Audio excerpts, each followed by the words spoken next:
I'm going to try very, very hard. I'm going to try to be very self-disciplined and stop right around 5:30. And that'll give us a full half hour for questions. And what I would encourage you to do, if it's easier for you, I know some people it's very hard to talk in a large group, but maybe what you could do is at 5:30 or between now and 5:30, just write down your questions. Just write your questions down. And then when it's time for question, you can read your question, or maybe would you be willing to read their questions? Okay. So if you don't want to read your question, then Cecilia will read your question for the audience. Okay? But I want to leave enough of a block of time where you have an opportunity to do so. Okay, so we're talking about intervention strategies that foster inclusive education.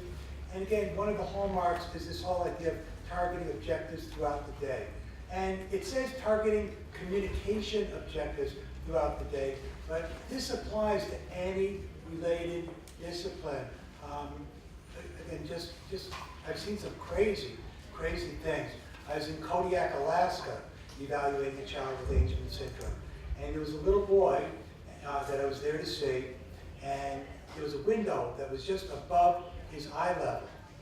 And what he liked to do was to stand up and look out the window and see what was outside. So his physical therapist came at a particular time of the day, and she took him and she laid him down on his side, and then he pulled himself up to jump and look at the window, only to be laid down on his side again. He jumped and finally looked out the window, only to be laid on his side again. And she did that. It was like 20 trials. She did it over and over and over and over. Then later in the day, we were in physical education, and you could see where this is going.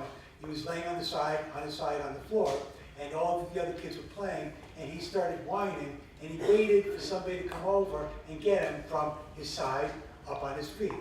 So he could do it, so again, integrated versus isolated objective. He could do it 18 out of 20 times with a physical therapist, but he couldn't do it the one time it really mattered in order to join the game that was going on in physical education. Another example, again, involves a physical therapist, and there's some marvelous physical therapists out there.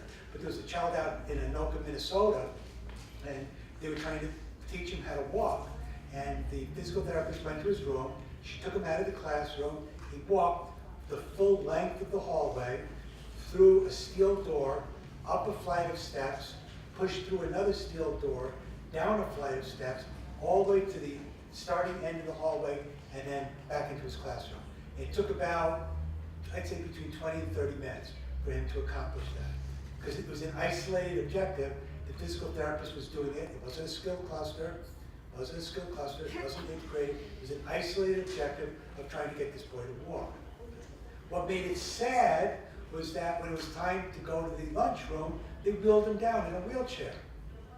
And I also found out later that there were several activities that he really wanted to get to, and he would get very anxious that he couldn't get onto the second floor of the building, but he wasn't allowed on the second floor because of safety reasons. He wasn't stable enough to get up the steps without the possibility of having an accident.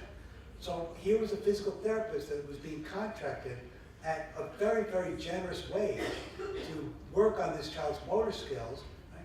And he could walk aimlessly around the building, but he couldn't walk down to get his meal in the cafeteria, and he couldn't access the second floor of the building, even though with the physical therapist, he was able to climb stairs, and he could walk for 20 minutes straight.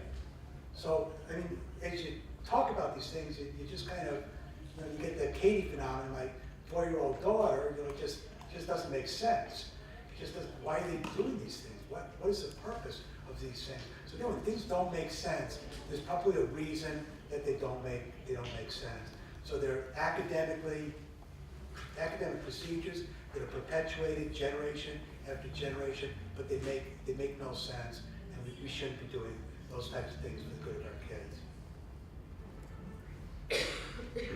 Okay, we already talked about, we're talking about intervention strategies, and another intervention strategy is the least dangerous assumption, and we've already gone over that in some detail. Again, the one that I really want to call your attention to is the fact that my research has demonstrated conclusively that children with large deletions, okay, the most serious form of Angelman syndrome in terms of etiology are using high-tech AAC devices effectively, consistently, and over time. So the whole idea of rule them out as candidates based on the diagnosis, it doesn't hold up. So we make the assumption our kids will learn to communicate effectively with high-tech AAC devices. And given the opportunity, darn it, they're actually accomplishing that. Okay. So again, some takeaway messages as we've been speaking over the course of the day. So one is the importance of a vision for your child or adult with Angelman syndrome, with any type of handicapping condition. And when we have a vision for our child, we can start to think about, well, what is a successful outcome of school? What is a successful outcome? So if I'm the parent of a 3-year-old child that's been diagnosed with Angelman, what am I going to respond 18 years from now when I'm asked, was school successful for your child? What is my child able to do? What are the outcomes? What are the behaviors that are now being exhibited? And what that does is it ties into a procedure that I've used very, very frequently. In fact, I used it in a home. It was either last night or the night before. I can't recall. I think it was 2 nights ago. And what I do in many cases with teams is when I sit down with the families, I'll turn to the family and I'll say, what are your greatest dreams for your child? Love. And they say, what do you mean? And I'll say, well, your child is going to be graduating in another 10 years. He's going to turn 22 years of age. What's your dream? What is he able to do at the age of 22 that would tell you school was successful for my child? My child was assisted by school because he now is enjoying a certain quality of life. So his life looks a certain way, and a contributing factor was the education he got. So let me ask, how many of you are parents? Okay, great. All right, so parents of typical kids, typically developed, not kids with disabilities. If you're a parent of a typically developing kid, what's your dream that your child is going to be like at the age of 22? What's going to tell you education is successful? Anybody want to start? Yes. Que sea independiente.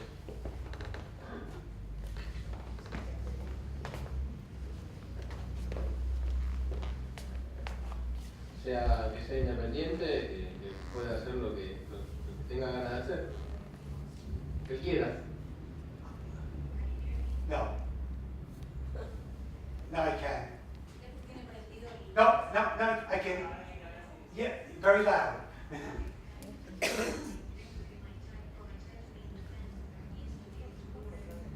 Okay, and this is a typically developing child, that she wants her child to be independent and to do anything that he wants. Others? What do you want for your children without disabilities? What's your goal?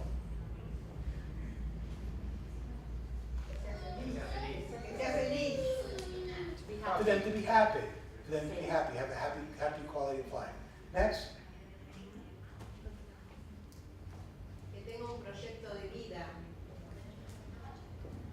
For them to have a project, to be meaningfully, could that involve a job? A project, a job, be employed? Okay, good. What else? Where are they going to be living?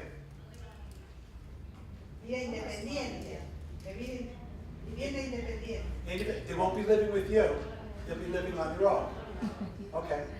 Big smiles on that one. What else? What makes a good quality of life for your child at 22 and beyond? Anything else? La vivienda. Proyecto.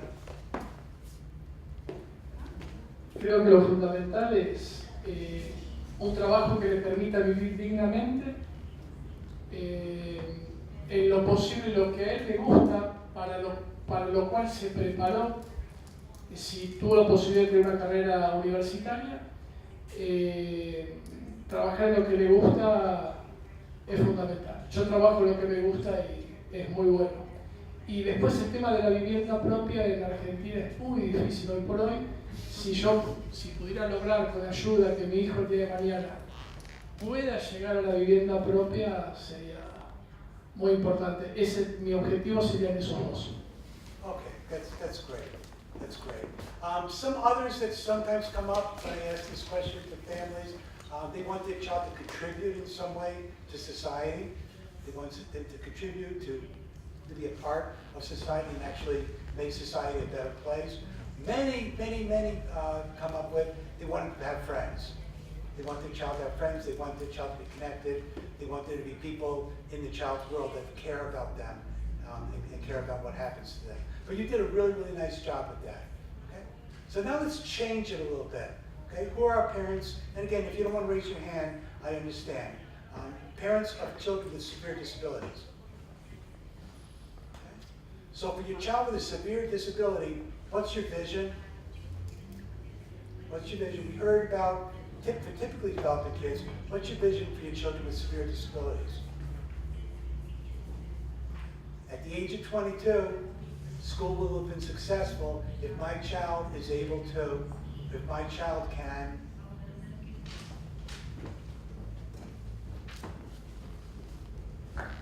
Hola, ¿qué tal?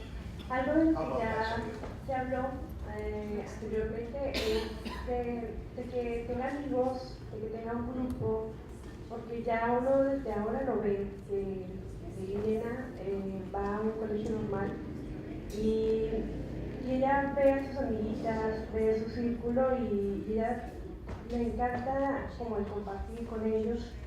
Yo quisiera, y lo que me preocupa más es eso, que más adelante, no sé cómo sería el desarrollo de ella, pueda llegar a tener eso, un grupo de amigas, que pueda compartir con ellas diferentes experiencias que lo normal los chicos comparten. Eso me gustaría, que siempre tenga alguien con quien contar. All right, that's beautiful, thank you. Others? Vision? Yeah.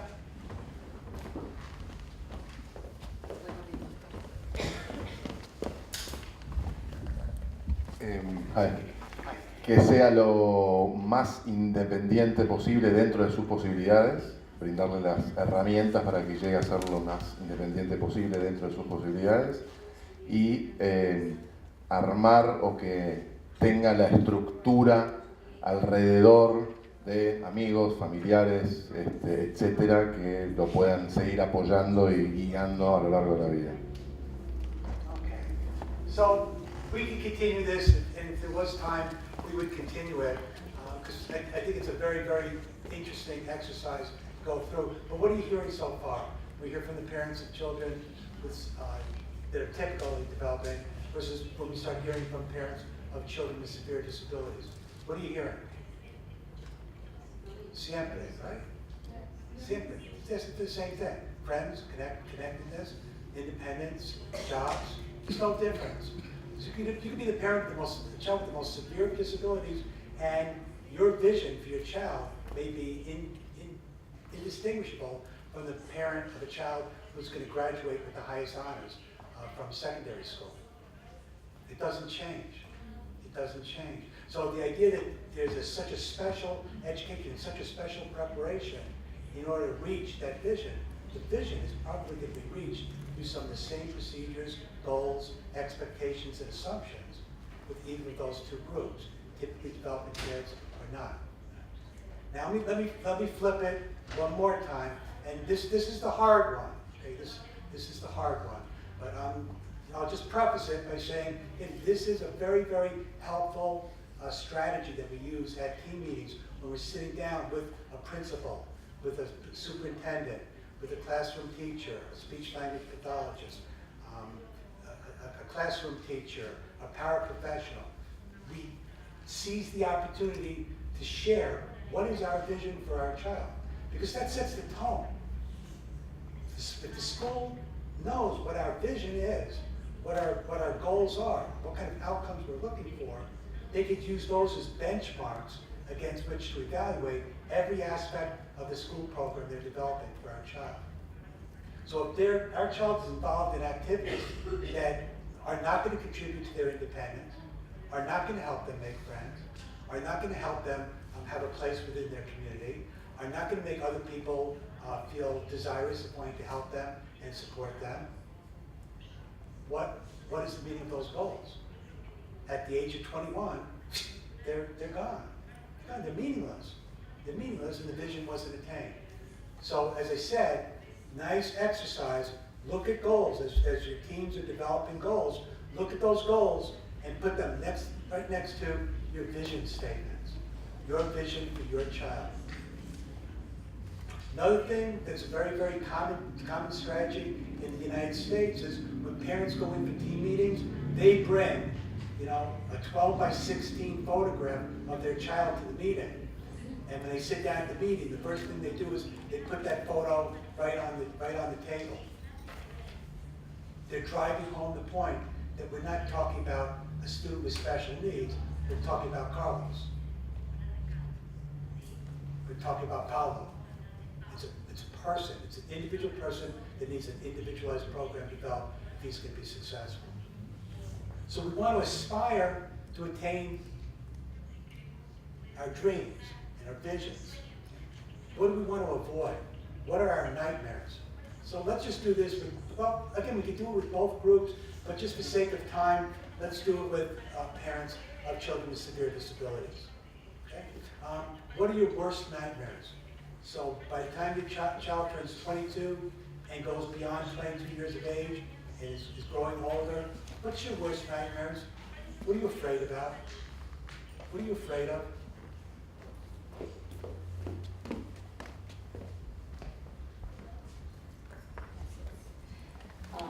Que sufra algún tipo de abuso o varios tipos de abuso de todo tipo, que esté muy solo, que nadie pueda asistirlo, y varios más, pero creo que con eso es suficiente.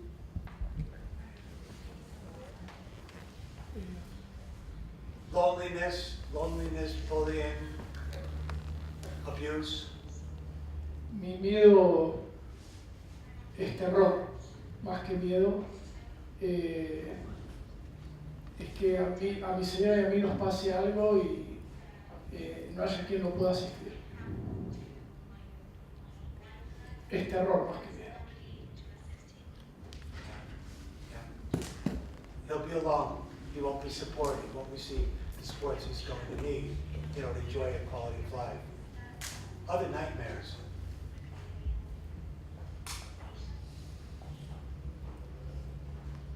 Okay, I'm going to stop it there because you're starting to look really sad. I don't want to have that. People are going to leave the workshop looking like this, and your friends are going to say, "What happened upstairs?" But again, it's sort of interesting because when you do this exercise with parents of typically developing kids, they say, again, the same things. They're afraid that their child is going to be abused in some way. They're afraid that their child is, and I hear this from parents of kids with severe disabilities, my child's not going to be able to get a job. My child's not going to find a place to live. My child's not going to have people in their lives that care about him enough. There's going to be health issues for my child. There's going to be nobody to step in when I'm no longer around. And you hear this over and over and over. You hear it in Takamatsu, Japan. You hear it in Beijing, China. You hear it in Kodiak, Alaska. And you hear it in Buenos Aires. Right? These are just universal feelings that I see shared by you folks that are so brave. Okay.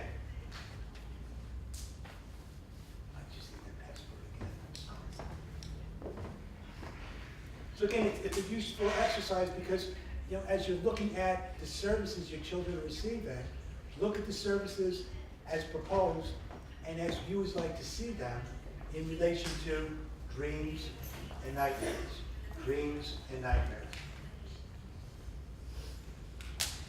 This was a great example. A young man named Maya, and the school was at odds with the parents for a period of, I think it was close to 2 years.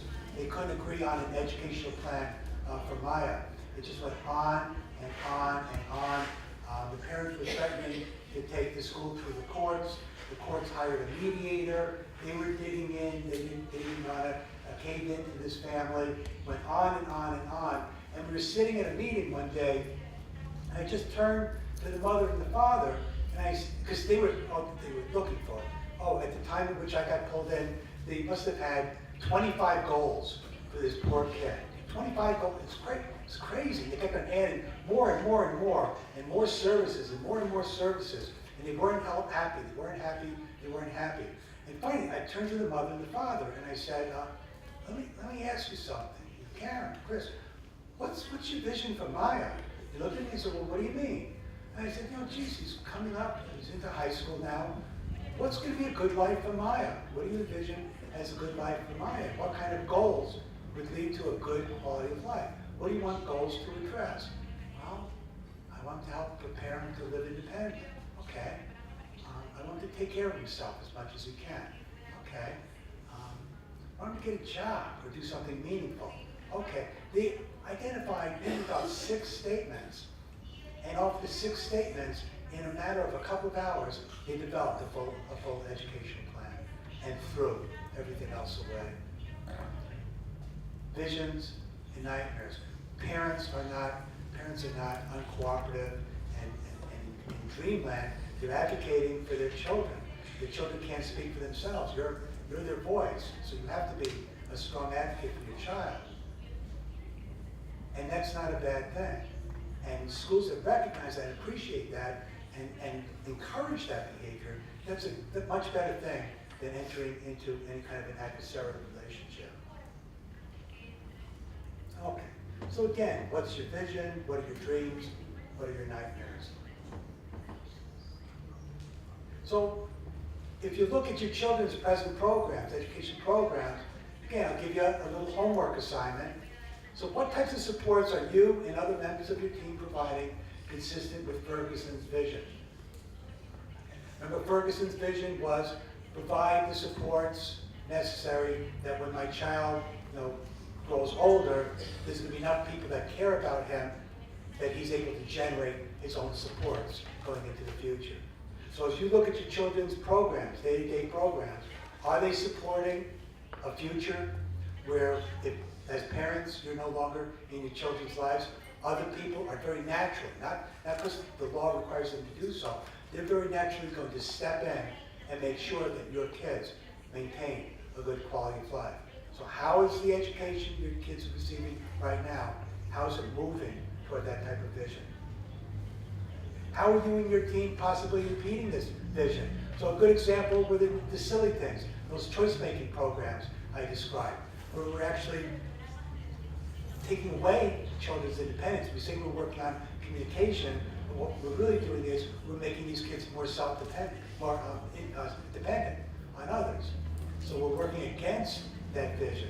People that are highly dependent versus people that can do many things on their own, the latter are more likely to be able to connect with their communities and solicit supports. Okay, just a little bit on assessment. Be very weary of standardized tests. So even within the Angelman community, it drives me crazy because right now there are several projects that are going on, research projects, and some of the data that's being collected to determine how these children are progressing over time, kids with Angelman syndrome, they're using batteries of standardized tests, and I think that's ludicrous. I personally think it's ludicrous. I see very, very little value in the use of standardized tests with this population because, for one thing, just the whole idea that norms, data that's based upon typical development, that somehow that's representative and symbolic of how a child with Angelman syndrome develops, it just doesn't make any sense. That the sequence of skills that typically develop when kids acquire behavior and how they acquire skills, that somehow there's data to suggest children with Angelman syndrome follow those same sequences of behavior. It's very, very questionable. So to make education decisions based upon the results of standardized testing, I see as really, really problematic. Another issue is, well, what do you do with the results? So, you tie up hours and hours of testing, doing standardized testing, you scratch your head if any of your results are valid, and then what do you do with the results? Does it result in a change in program? Does it help you develop a better education program? a more intuitive a set of educational goals. So again, I'm just always leery of standardized testing.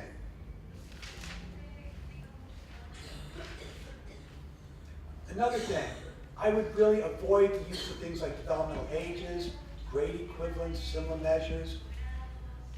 As a doctoral student, and this is the worst, I told some bad stories today. This is the worst. This is, I promise you, the worst. I was working at a place called Central Wisconsin Center as a doctoral student, and I was doing some research, and there was a psychologist that was also doing some research.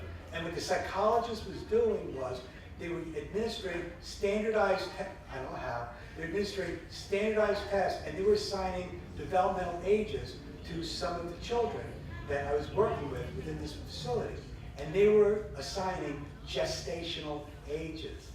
So there's this 5-year-old child, and they would go on record and say, this child, I don't know if they called him a child, but this being is functioning at the level of a 5-month gestation embryo. What do you do with that? What do you do with that? What kind of a statement is that as far as the humanity of the person making that statement? But we don't get much better, right? When we talk about a 16-year-old with Angelman syndrome, and we say that developmentally he's at a 2-year level, or he's demonstrating, you know, a 3.5-year level of development with respect to a particular language skill. Because what it instantly does is it frames your 16-year-old as a 3.5-year-old child.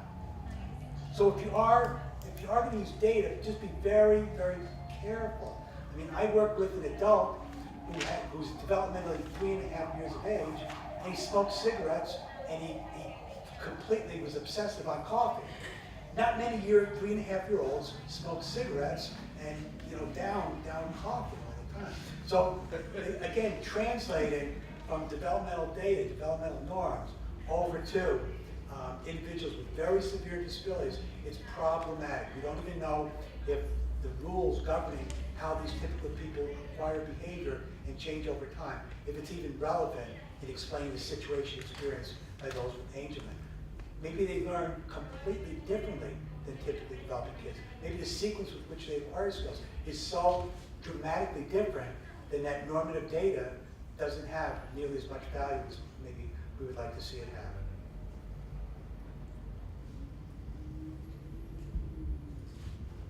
Okay.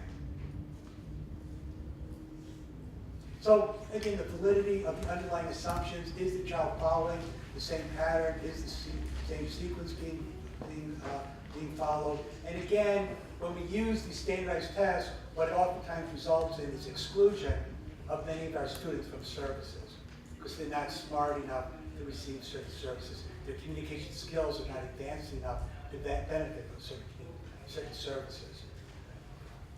As I said earlier, my research includes individuals with Angelman syndrome that are identified cognitively as functioning at a 12-month to 18-month-old range, cognitively based on normative data, normal development data, and these kids are using high-tech AAC devices to convey hundreds of messages.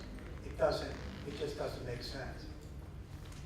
So what we talk a lot more about as an alternative to standardized testing is doing a lot more with authentic assessment. So we're relying on procedures that accurately reflect individual skills in relation to day-to-day functioning in the real world. So rather than a snapshot, rather than the child going into a room for 3 hours and someone coming out with an IQ score, instead, these tend to be more longitudinal in nature. They're not snapshots. We're getting multiple examples of behavior. We're getting different types of behavior using a variety of tools. And what we're trying to measure are true capabilities and true needs. True capabilities and true needs. So the way that works out in terms of AAC is a process called feature matching. And again, we won't have time today to go through all of this, but it's explained very well in the literature. But what we try to do is we try to identify what are the capabilities of our student. So based upon observation, based upon how quickly children acquire skills, their ability to retain skills, how quickly they're able to acquire a completely novel skill. In the absence of continued instruction, their ability to maintain skills. If they lose skills in the absence of instruction, how quickly do they recover those skills? These are all really interesting indexes for taking a look at children's canvassing for different types of AAC systems and AAC devices. But what we typically do is, what we used the term earlier today, a discrepancy analysis.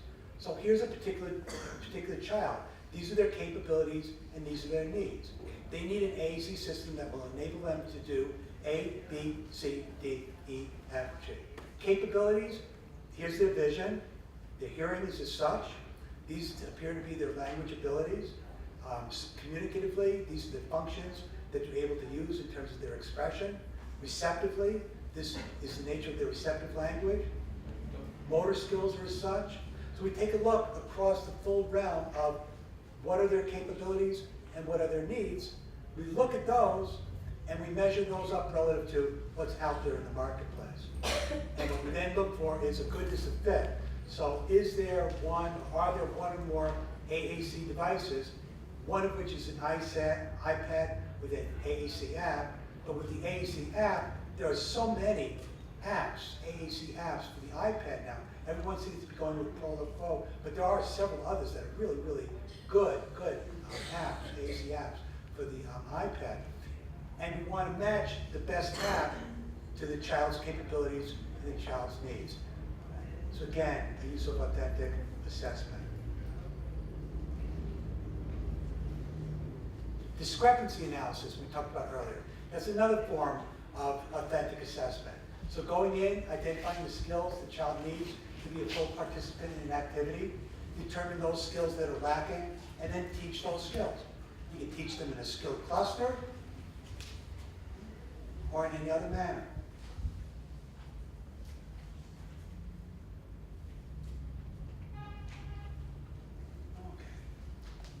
Also with authentic assessment, it's a big difference. So the other day, I think it might have been last night, we were talking about different models of service delivery.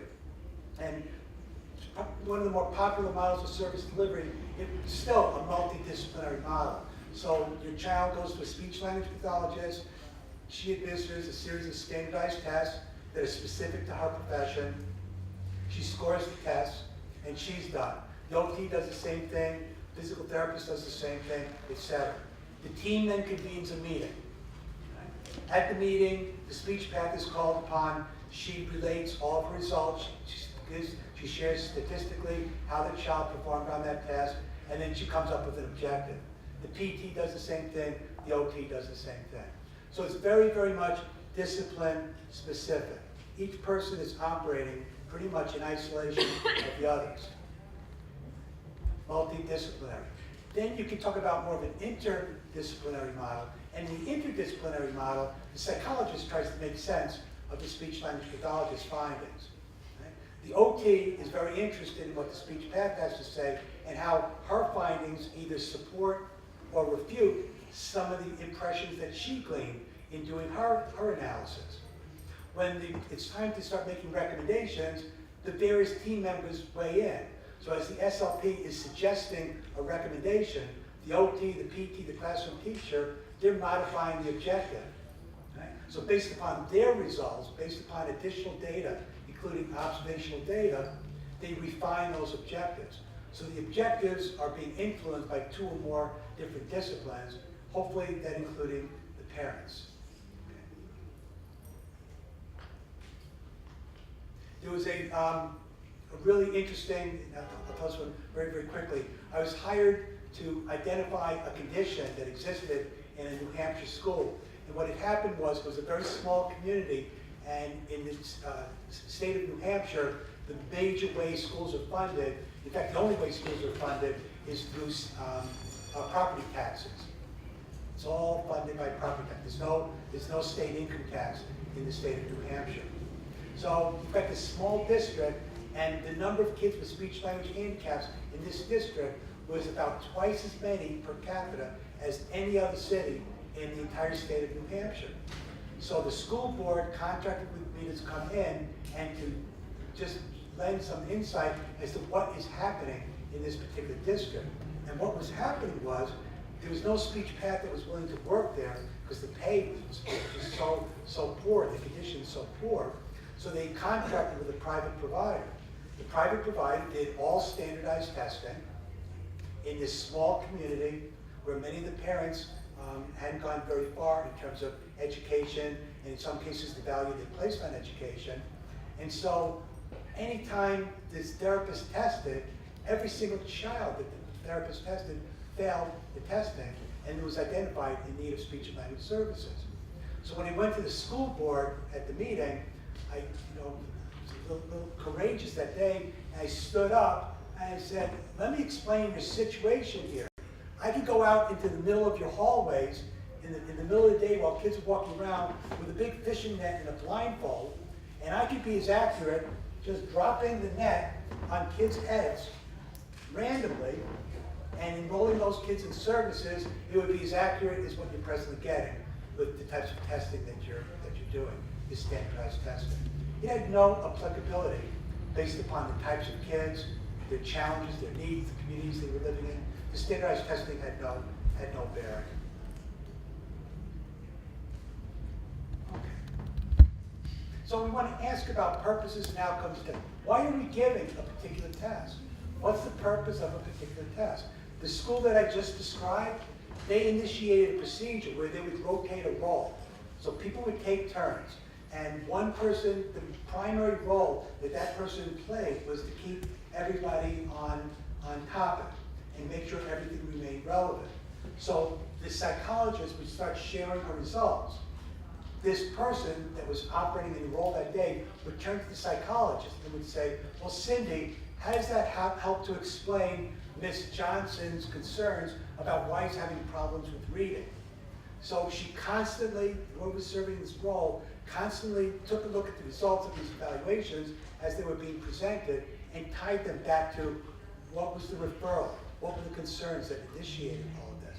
She also drew connections between all the separate specialist reports. Okay? So it's, again, very, very creative what they were doing. All right, so I already talked about some alternatives to standardized testing. One really nice alternative is looking at rate of change. So once I introduce a skill, if a child's change looks like this, that's very, very impressive. If the child is moving like this, and even as I change the nature of the task, I change the stimuli, I change the responses that are required, I get him at the time of day where he's most motivated, and this is his rate of change, that has some very strong assessment implications. This child, right, is working in a very, very different way than this child. So rate of change is a very, very important skill. Dynamic assessment is a very, very important procedure in terms of authentic assessment. So trying things, doing some trial therapy, test, teach, test, teach, test, teach. Use of dynamic assessment and observation. Skill retention and regression, we already talked about that. Skill retention and regression, again, we talked about that. One thing that I would encourage you to do, kids with Angelman syndrome, they never look like this. So as you look at them acquiring a skill, it never, ever, ever looks like that. Never. It doesn't look like slow, consistent rate, quick, accelerated rate. It never looks like that. They all look something like this. You know? So what happens is when you're collecting data and you're using data to inform treatment decisions, it's very difficult to determine when a skill is mastered, when a skill is acquired. It's because if you're using traditional ways of measuring skill acquisition, you're using things like 9 out of 10 trials across 3 consecutive days. Well, they don't work that way. Right? They're up all night, moving around the house. They can't sleep. They're being treated with a new medication for their seizures. A new diet has just been introduced. They're just antsy. They're very, very anxious one day. So their performance is going to vary very, very significantly. So what I would always encourage us to do is never compare data from day to day, from point to point. What I always do is I block my data. So I'll look at a particular skill over a period of 14 days. I'll get an average level of performance. I'll look at how much spread there is, how much variability around that average score, and then I'll look at that relative to the next 14 weeks, the 14 days, the next 14 days, the next 14 days. Because what that does is, it respects the fact that these kids are variable. Otherwise, they never master their skill. They never acquire their skill. And the parents go into these meetings, and they're told what the team is going to work on, and the parents, I don't know if any parents have been through this, and you hear what the specialists are indicating to continue working on, and you just sit there and you say, he can already do that. He already does that. He does that, he does that, he does that. He does it, but he doesn't do it 9 out of 10 times across 2 out of 3 consecutive days. Right? So it's the measurement tool, it's the criteria that are posing the problem, not the fact that the child is having any difficulty acquiring those skills. Okay. All right. Flipping over to intervention. So the idea of a training hope hypothesis, that was popularized by Guest, Saylor, and Baer.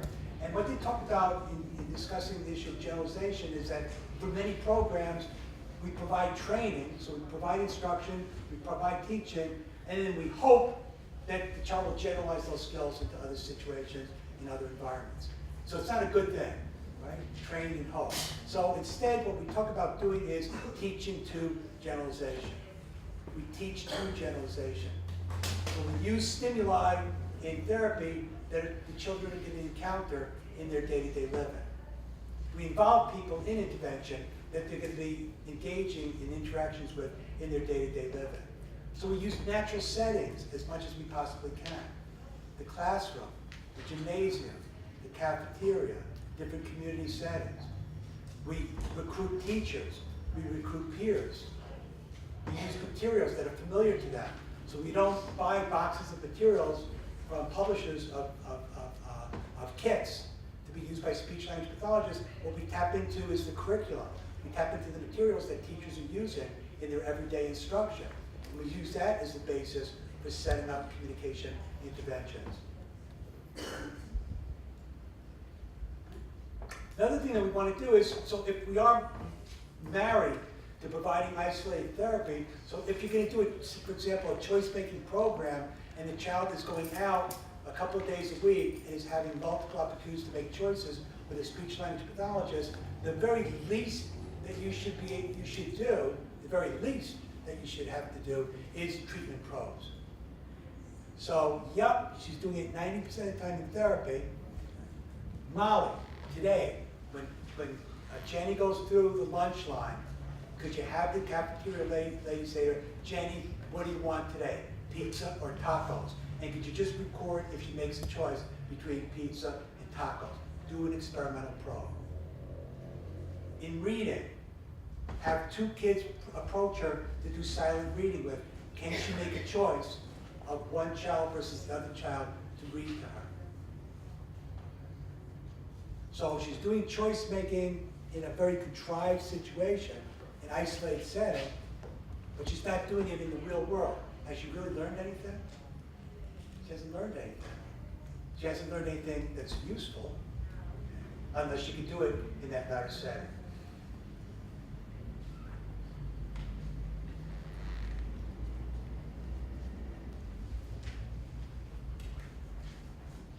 This is a nice one for you to look at. It's an example of a skill cluster. This is a young man in southern New Hampshire. And it's a great example of a skill cluster. This is the guy that was in the cafeteria, and he was using the iPad to make choices. What was in his lunchbox? It was just choice, and there was no social interaction going on. So we analyzed it as a skill cluster, and again, all of a sudden he's asking peers questions, he's making requests for information, he's sharing novel information about himself, and we did that through a skill cluster. So that's on one of your handouts, and you can take a look at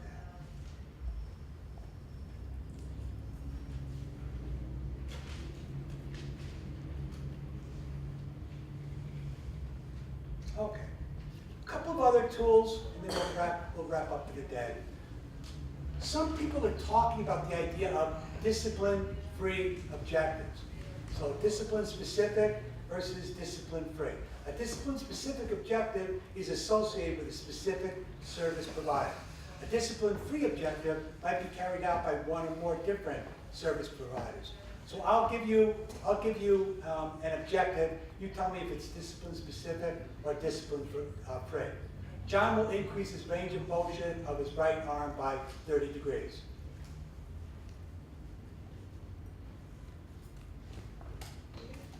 Specific, or discipline-free? John will increase the range of motion of his right arm by 30 degrees. Specific. Who would be doing it? Sorry? Who would be doing it? What specialist? The physical therapist would be doing that one. How about this one? John will correctly produce the sounds s and ch at the word level. Speech language pathologist. How about this one? John will be able to cut along a dotted line. Specific. Who's doing it? OT, occupational therapy. So those are examples of discipline-specific types of objectives. A discipline-free objective would be Jimmy will eat as independently as possible during lunch.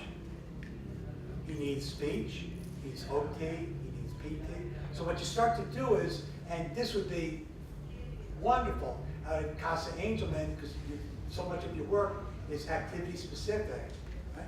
So look at the various activities, take the activities apart from the perspective of the different disciplines, and then how do each of you contribute? How do each of you share your expertise in such a way that the level of participation of each individual student is maximized? Discipline-free, discipline-specific. Okay. So let's wrap up today. You should have a handout, and it's a matrix. Can you find it? It says sample matrix for a high school student and a variety of examples and integrated objectives. You can take that out.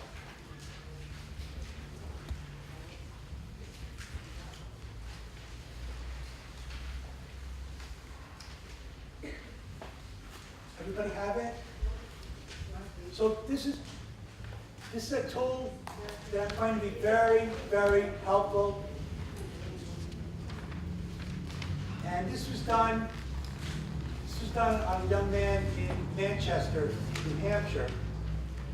So it's a high school student showing subjects, IEP goals being targeted, and level of performance. So here's how it works. This is how it works. Across the top, going from left to right, you list the different classes. So we did this out at Casa Angelman yesterday. And they had, I can't remember what the names of the activity. There was ritual. The ritual, walk through woods, massage, music, dog therapy, or the dog was brought in. So that's very different, right? That's very different than homeroom, language arts, science, school job, physical education. So it can work. It's a very, very flexible tool. But when we did it out at Casa Angelman, for example, so we looked at ritual as the first. And we looked at, well, what happens at ritual? What does it take to be a good participator in ritual? And we identified a skill cluster for ritual. Right? And then what we do is we start to identify the objectives for each of the students. What are the individual objectives? What are the goals for each of our students? And we're going to start to work at Casa Angelman on developing very specific goals. Communication goals, self-help goals. Right? So these are things that we can look at. And what we then do is, going from top to bottom, we just identify those goals. So for Paolo during ritual, he's going to work on making a choice between two highly preferred options. And he's going to be in that particular activity of ritual, and making choices is going to be something that's going to be targeted for him. He's going to follow a two-step direction. He's going to be able to go from a sitting position to a standing position. It's just a tool. It's a very, very helpful tool. And what happens is the person that's overseeing that particular goal or objective, with Paulo, he goes in, so it's time for ritual. Here's Paulo. These are the 3 objectives that we're going to integrate during ritual. So no matter what else happens during ritual, that's great. I just have to ensure that these 3 objectives are targeted. Then we go to another student. Right? We go to Maria. Well, Maria has 3 different objectives. So we list her objectives. It's got the same class schedule. The person that's overseeing Maria, they make sure that during ritual, she targets her goal, that she's going to exchange a greeting. She's going to request more of a pleasurable activity. And she's going to indicate when she wants to terminate an activity and reject an activity. So for each of those children, what we'd like to see, something we're going to thinking about now, as far as at Casa Angelman, is can we implement this type of a tool so we can strategically integrate goals and objectives throughout the day, so it would be throughout the entire school day. So choice making for the one child, it occurred in rituals. It could also occur at other times of the day. We try to target each goal 3 times in any given session. And then each time the goal is administered, the scoring on yours, it's in Spanish. I think yours is TSNP. TSNP. So if I give her an opportunity to make a choice and she does it on her own, that's spontaneous. She responded spontaneously. If she doesn't respond, but she requires some kind of a cue, Maria, what do you need to do? Can you show me how you make a choice? That would be partial. Right? Total would be, for example, hand over hand, physically, hand over hand, taking her through the motion of making a choice. And what we can do with this data, and what we like to see is, over periods of time, just dramatic changes. So from the very beginning, for a goal, it might be total, it might be partial, partial, partial. Because they're always going to be the partial, total, or spontaneous. There's never going to be a blank space. And then the next week, partial, partial, partial. A month later, partial, total, total. Week later, total, total, spontaneous. Week after that, spontaneous, spontaneous, spontaneous. So what we have is really concrete, authentic data that's documenting integrated objectives in different activities that are occurring at different times of the day with different teachers and different peers and different materials. And that's powerful. That's very, very powerful data. Okay, so the last page that I want you to take a look at, they're just examples of goals. They're just examples of goals. So just a way of thinking about what these kinds of integrated objectives might look like. Caitlin will assume increasing responsibility for her physical well-being, self-determination, right? Katie will use her voice output aid as to indicate she is uncomfortable and wishes to have her position changed. So just read through the kinds of objectives and goals that are stated as far as on your handout. And I think that you'll find this to be very, very helpful. So I'm going to stop there. I promised you 30 minutes, and I left you 18. So I do apologize for that. But why don't we just leave it open to questions? And again, let's take a couple minutes of just silence. And if people want to just write down questions, why don't you write down questions for a couple of minutes? And then you can hand your questions to Cecilia. And she could read them aloud. Otherwise, if you're more comfortable just standing up and asking a question, we can do it that way. Right? But we'll wait for 2 minutes first, so people could write down questions. Okay, let's officially start question asking. Muchas gracias. Yo soy Francisco y tengo una pregunta que me quedó de la mañana, de lo que veníamos trabajando a la mañana, sobre las señales que ya los chicos traen de su casa, que ya utilizan en su hogar, digamos, y que en la escuela todavía no se comprende por su entorno, digamos. Me quedó la duda de si esos recursos con los que ya cuentan los chicos, nosotros los tenemos que entender de alguna manera también, digamos, preguntándole a los padres, citando a la familia y tratando de conocer más de la historia o de la vida cotidiana de ese chico, para después incorporar, según su singularidad, algún sistema de comunicación aumentativa alternativa. O si directamente se trataría de modificar eso y adaptarlo a los tiempos y a las necesidades de la escuela. That's an outstanding question, Francisco. Did everybody hear? Esta es una pregunta muy interesante. ¿Todos entendieron escuchar una pregunta? Muy buena pregunta. Algo muy bueno de los gestos naturales mejorados, acuérdense que hablamos de que tenían que ser transparentes, que todo el mundo los tiene que entender. Si miramos el protocolo, yo creo que Casa Angelman les va a dar un acceso a los PDFs de los artículos. Es un artículo sobre gestos naturales mejorados y un programa de entrenamiento en estos gestos para la casa y para el colegio. Lo importante es que antes de que decidamos sobre usar un gesto natural mejorado, tenemos que hacer como una muestra previa. Por ejemplo, si esto significa comer o esto, pensamos que puede ser un buen gesto natural, porque este es el gesto que ella hace para comer, lo que hacemos va a ser ir a otros 3 chicos y le vamos a decir, bueno, chicos, María viene de su casa y parece triste o parece angustiada y hace esto.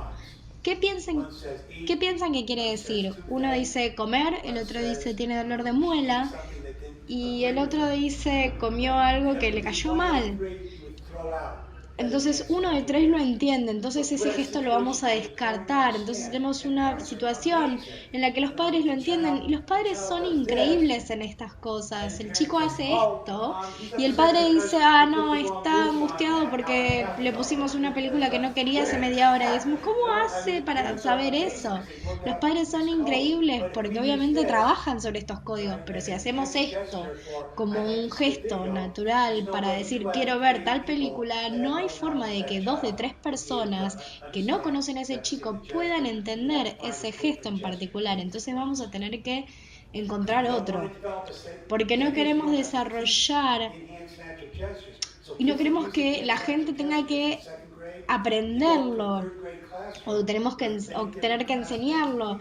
Si por ejemplo está en segundo grado y el primer día entiende todo el mundo a este chico porque nadie le tuvieron que enseñar qué significaba este gesto, y si al día siguiente pasa a tercer grado con amigos totalmente diferentes, la idea es que lo entiendan también. Es un sistema muy interesante y si leen la investigación hay mucha evidencia sobre estos procedimientos en particular que los validan, y si se usa en conjunto con métodos CAA es una muy buena herramienta de comunicación. Y todos aquellos que exploren un poco el tema de los gestos naturales, mándenme un mail a ver cómo les fue, especialmente si saben inglés. Si no, voy a tener que conseguir un intérprete. De hacer una pregunta, los que les interesen los papers del doctor. Antes de hacer una pregunta, los que les interesen los papers del doctor pueden escribir a Casa Angelman y se los acercamos, como el que acaba de mencionar de los gestos naturales, toda la validación que tiene está escrito para compartir con ustedes. Tengo otra pregunta de una de las chicas de la audiencia. Tengo un niño de 3 años. ¿Cuál sería la edad para empezar con la comunicación aumentativa alternativa? Es muy buena pregunta. La edad apropiada es desde el día 1, desde el primer día de edad. Pasa que la naturaleza del programa es muy diferente si estamos con un nene de 1 mes o 3 o 6.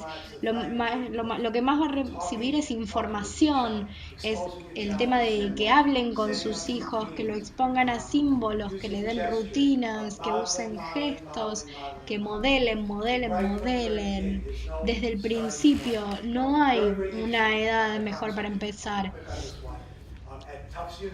Una anécdota que tengo de una universidad en Boston, Massachusetts, que desarrollaron algo que se llama la BBB, la manta del bebé en inglés. Y era muy interesante porque era una manta que tenía diferentes como botones con sensores, y el nene con discapacidades severas giraba y presionaba un lugar en particular y ese lugar saltaba y decía mami, mami. Entonces la madre venía enseguida a la habitación. Entonces obviamente el nene a esa edad no entendía cuál era el propósito de ese botón, pero empezaba a relacionar: hice esto y mi mamá vino. ¿Qué pasa si lo hago de nuevo? ¿Va a volver a venir? Entonces eran como al azar y eran como burbujas que le hablaban, y entonces los diferentes lugares de la manta mandaban diferentes mensajes, y lo que les estábamos enseñando a los chicos era causalidad, que estos botones eran medios para algo que podía llegar a ocurrir. Y esto eran todos chicos que tenían menos de 1 año, 3 meses, 6 meses. Entonces empezamos desde muy temprano con esta información. Bien. Hola, mi nombre es Cecilia. Trabajo como docente de chicos sin patología y chicos con patología. Lo bueno de trabajar en un paralelo, porque en los dos campos los chicos ya sea con la adolescencia o preadolescencia y están pasando por toda la parte emocional que está totalmente ligada al aprendizaje. Con los chicos sin patología en la escuela lo puedo hablar y lo llevamos a cabo en un lugar súper sano, nos tomamos el tiempo, paramos la clase. Con la chica que trabajo que tiene Angelman, lo hacemos también, pero encuentro en ese discurso que mucha de mi subjetividad, si bien estoy abierta a ver cuando tiene un problema y exploramos las diferentes posibilidades de ese problema, obviamente que al preguntar su gesto yo sé que me está diciendo que sí, pero en el discurso de tratamiento creo que son como muchas palabras que son como subjetivas a través del conocimiento que yo tengo de ella, pero siguen siendo subjetivas, y con eso tengo un problema. Es un poco lo que vine a buscar de esta charla. Y no sé bien cómo encararlo desde un lugar, porque tenemos mucha comunicación verbalmente, pero mi pregunta es cómo tratarlo, porque pasa e influye en el aprendizaje. Entonces estás hablando que estás como hablando por ella, le estás poniendo palabras en su boca en lugar de dejarla expresar sus propios pensamientos o sus propias ideas. No. Le pregunto a ella, ella me da una respuesta que es afirmativa o negativa, pero ante eso, por ejemplo, si tengo una situación familiar de la cual por suerte sé y conozco porque hablo mucho con la madre, si tengo una situación familiar que merece un tratamiento o una charla antes de empezar la clase, a veces siento que el hacer un monólogo, un discurso propio, y aunque entiendo sus señales, sus sí, sus no, a veces siento que en comparación, los chicos sin patología puedo escuchar y decir no, no es así, pero en ella no, y si bien siempre avanzamos a partir de eso, tengo un poco de temor de subjetividad en la que está actuando, aunque reconozco también sus propias señales. Pero por ejemplo, mi pregunta es cómo tratar la emoción, que es algo muy fuerte, que a todos nos implica, y enseñando y en el aprendizaje está muy involucrado. por el momento lo que estamos haciendo normalmente, con charlas y ella con su comunicación Yes. alternativa, pero me da miedo equivocarme. Yeah, I mean, as far as the emotion piece, that En is cuanto a something la parents, emoción, children with Angelman syndrome, eso es it's para los oftentimes cited as one of their padres con priorities. So they want their children to con be síndrome de able to Angelman make son uno de sus choices, prioridades. Quieren que ellos puedan tomar decisiones, que puedan rechazar algo, que puedan compartir las emociones. let us know if they're happy, let us know if they're Entonces scared. quieren saber si están felices, si están asustados. Eso es algo muy importante, pero si olvidémonos de la situación de esta chica en particular. Tu comunicación está siempre lleno de problemas en todos lados. Nuestra comunicación, lo que decimos puede ser muy diferente, incluso cuando interactúan dos personas que ninguna tiene una discapacidad. Muchas veces tenemos muchos supuestos y pensamos que estamos escuchando algo y lo que estaba diciendo la persona era diferente. Entonces pensamos que sabemos a dónde está yendo la conversación. Y todas estas fallas entre la comunicación en dos personas que supuestamente se pueden comunicar bien,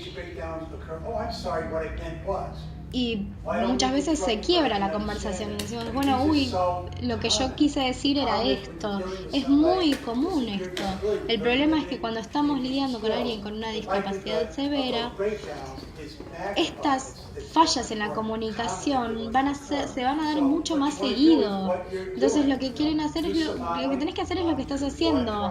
Podés modelar para que ella se pueda comunicar, volvés a decir lo que ella dijo y para verificar que esa era la intención de su mensaje. Esto era lo que yo pensaba que me estaba diciendo, lo podemos poner ahí afuera y que lo confirme.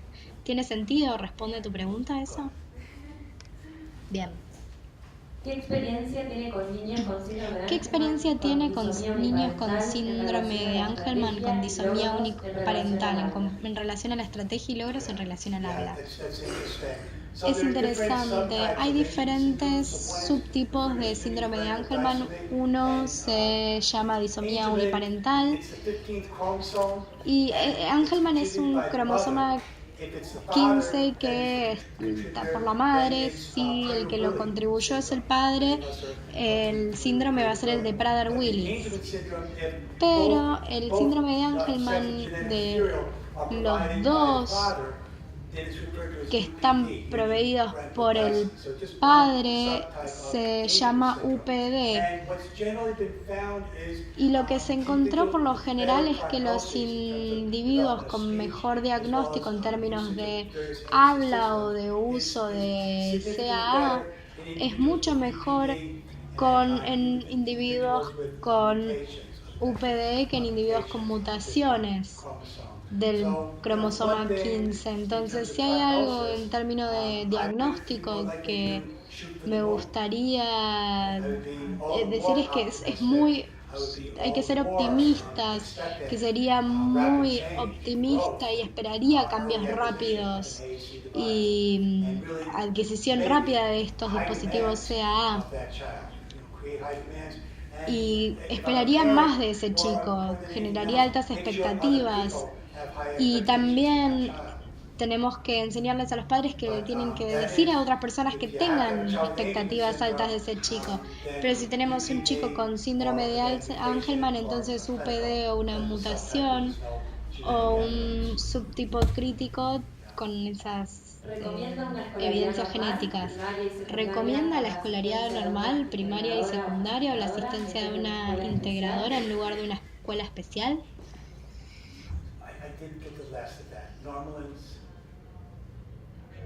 No entendí la última parte. Recomienda una escolaridad normal, primaria y secundaria con la asistencia de una Recomienda integradora una facilitadora en vez de una escuela especial. Escuela normal en lugar de una escuela especial. Esta es una pregunta difícil de responder.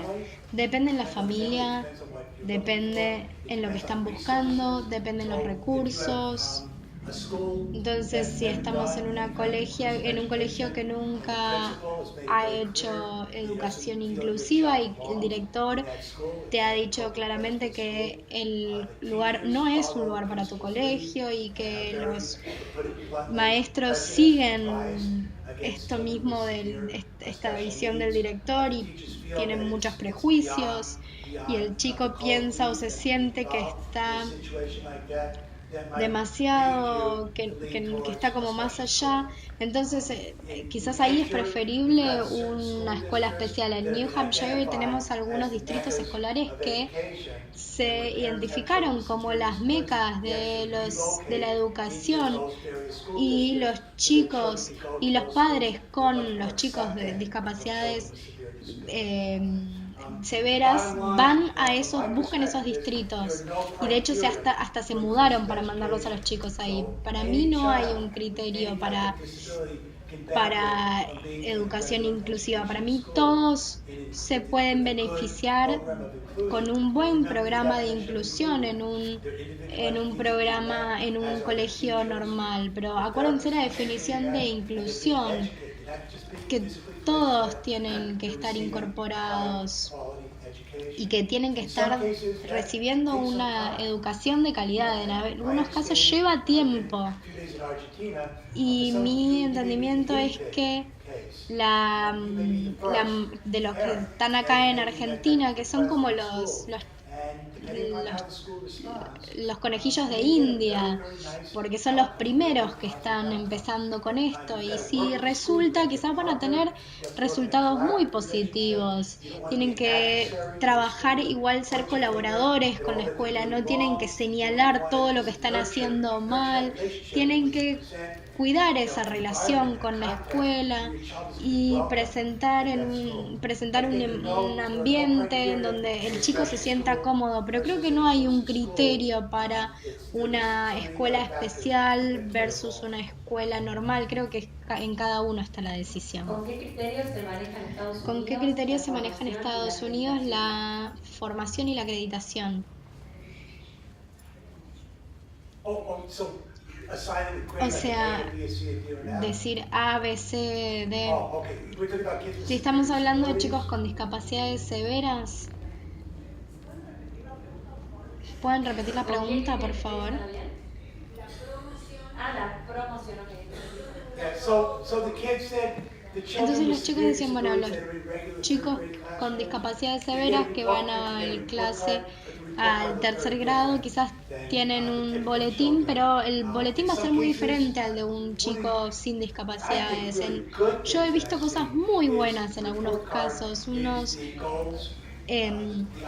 boletines en los que se listaban los objetivos del programa de inclusión y entonces tenían en lengua, por ejemplo, toma decisiones, da pasos en cierta dirección, y entonces tenían estos objetivos específicos y el resto de la clase lo valora porque dicen, mira, Henry tiene todas A.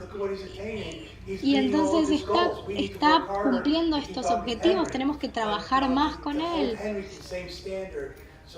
Obviamente no tienen el mismo estándar, si están aprendiendo algo difícil en lengua y Henry o están leyendo un libro complicado, obviamente no se le va a evaluar en eso porque Henry no va a poder leer. Entonces el diploma es como un registro de el rendimiento del chico. Son 6 y 5, ustedes son realmente muy educados, pero si alguno se tiene que ir, no me enojo, váyanse. Tengo una hija de 7 años que desde que tiene 3 años usa un sistema de comunicación alternativa, aumentativa, que ella conoce y conoce bien y maneja bien. Este sistema se usa mucho donde vivimos, pero es como más limitado que Proloquo. El sistema que usamos no es malo, pero Proloquo es mejor, tiene más posibilidades. ¿Se justifica cambiar de sistema? En primer lugar, necesitan tener acceso a una fraudióloga que tenga conocimiento sobre estos sistemas de comunicación aumentativa alternativa. Y todo este tema de la idea si hacemos una buena evaluación en su hija y miramos sus capacidades, qué es lo que puede hacer y cuáles son sus necesidades, y miramos los sistemas que tiene y el que está usando, si vemos en las capacidades y las necesidades de lo que está, qué están recibiendo de su sistema, de sus dispositivos CAA y lo que realmente necesita, y quizás vemos que no es el correcto para ella porque tiene algunas brechas que tiene algunas cosas que le faltan. Entonces, bueno, podemos ver estos sistemas que están en el mercado que puede llegar a servirle, y quizás puede ser Proloquo, puede ser otra aplicación, otros dispositivos CAA, pero siempre lo tenemos que mirar en términos de capacidades y necesidades en relación con las calidades o las cualidades de este sistema dispositivo CAA. Le quería hacer una pregunta en relación a los sistemas, a las apps, porque en el colegio él utiliza Proloquo y yo le preguntaba si hay algo que mencionamos en la escuela, si puede utilizar otras aplicaciones que son exactamente iguales, porque hay un montón, según lo que estuve mirando, se le pueden agregar cosas y las mirás y son iguales. No conozco el Proloquo, o sea, todavía no me metí, arrancamos a ver así una tablet, pero bueno, como no entra todo en las tablets, no sé si eso era algo perjudicial o no. Bien. Hay un muy buen artículo que se publicó en una publicación que se llama Perspectives en inglés, y es una publicación de una asociación de fonoaudiólogos de Estados Unidos, y tienen una división de comunicación aumentativa alternativa, una división especial sobre este tema. Si contactamos esta asociación y lo que consultamos este artículo, lo que hicieron era revisar todos los sistemas, las aplicaciones de CAA, y ponían lo que una hace y en relación a lo que otra hace, y eso creo que sería perfecto para usted. Entonces decíamos, bueno, ¿cuál es la ventaja de este? ¿Tendría que usar GoTalk o tendría que usar TouchChat o Time to Talk? ¿Cuál va a ser la más efectiva para nuestro hijo? Miren un poco esta sección, es la sección 12 de la Asociación de Fonoaudiólogos y la publicación se llama Perspectives. Hola. Volviendo a la salita de 3. Volviendo a la salita de 3, yo soy acompañante de un nene con síndrome de Angelman y un nene que tiene Prader-Willis. Me parece interesante el tema de utilizar una alternativa para la comunicación, pero se me dificulta en varias cosas. Por ejemplo, tiene 3 añitos y se lleva toda la boca, entonces si tenemos una tablet, un iPhone, se me dificulta. No solo a mí, sino también a todo el equipo que viene atrás. La fono, todo el equipo que conlleva el trabajo con el chico. Cada uno se especializa en una rama. Y yo, por ejemplo, había imprimido los pictogramas, le impreso los pictogramas, pero no sé si a la fono le parecía trabajar con tantos pictogramas y quería trabajar con 2 y todo este tema de señas, y si estaba muy de acuerdo, y yo estaba en el medio y no sé con qué trabajar, y también con el tema de que él se lleva todo a la boca. Entonces, en cuanto a lo de que se lleva toda la boca, eso es un chico con Angelman, sí. Bueno, eso es muy común.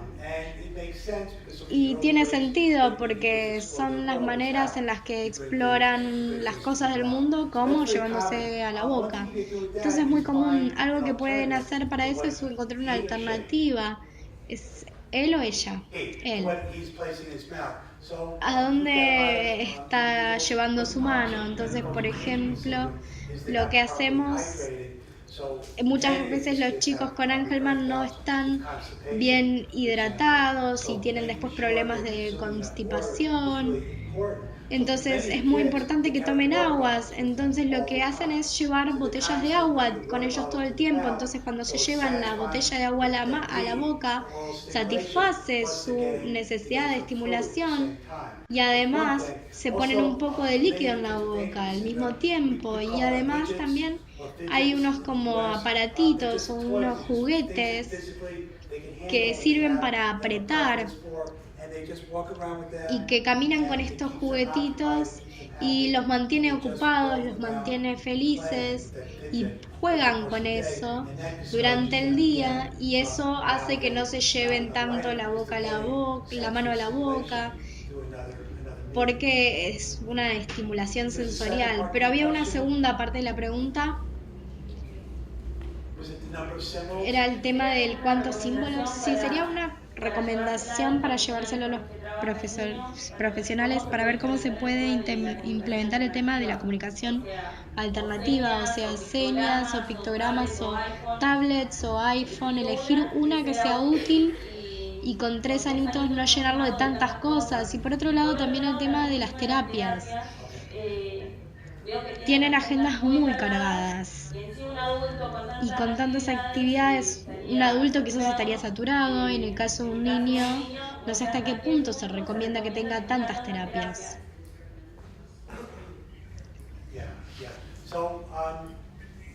Lo importante, la intervención es que sea prescriptiva. Solamente estamos mirando a este chico de 3 años, no estamos mirando a ninguno otro del colegio. Entonces lo estamos mirando y vemos cuáles son los métodos de comunicación que prefiere y cuáles son los presentes, los que usa actualmente. Y después lo que podemos hacer es construir un sistema de comunicación, y para la mayoría de los chicos con síndrome de Ángel una combinación de comunicación asistida y sin asistir.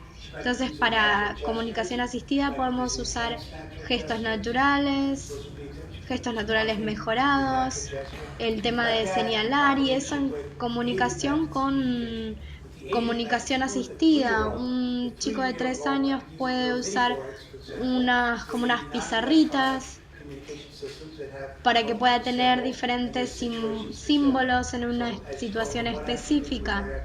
Entonces tienen una actividad en particular y que el vocabulario de esas pizarras se relacione con esa actividad en particular.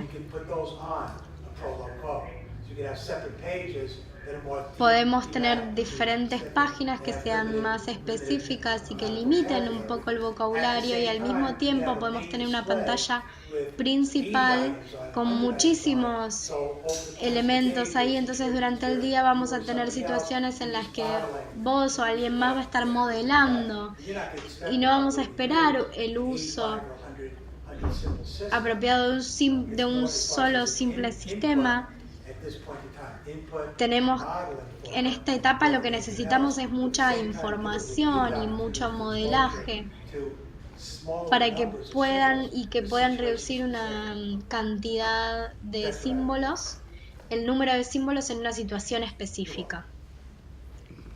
Gracias. Gracias.